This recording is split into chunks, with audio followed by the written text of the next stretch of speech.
Some breaking news this morning on the search for a coronavirus vaccine. The results of one small study on humans are now in, and they appear to be encouraging. NBC News medical correspondent Dr. John Torres joins us with more on that. I love when I see the word encouraging in a script. Just tell us what we can expect with this.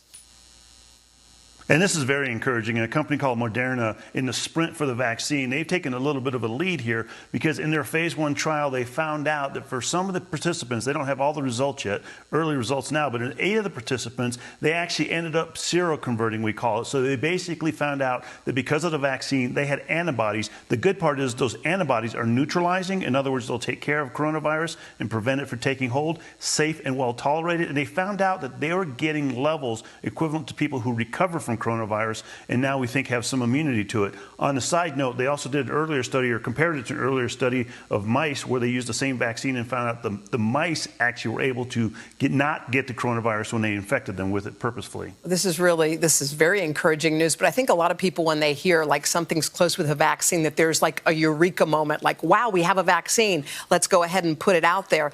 But that's not how this works, is it?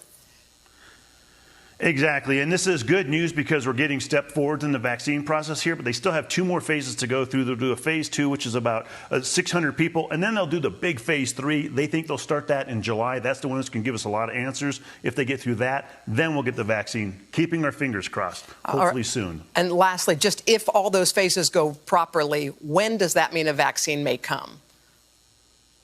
So they're going to start the phase 3 in July. That's what they're hoping to. It just depends on how phase 3 pans out. That usually takes months or years. In this case, they're hoping months. And so again, I think that 12 to 18 month is probably something pretty expectant. And so we're talking sometime after the new year, I think, is when we'll get it. Maybe before, if things fall into place really well. Right. A lot of things have to work out for that to happen. All right, Dr. Torres, thanks for that note.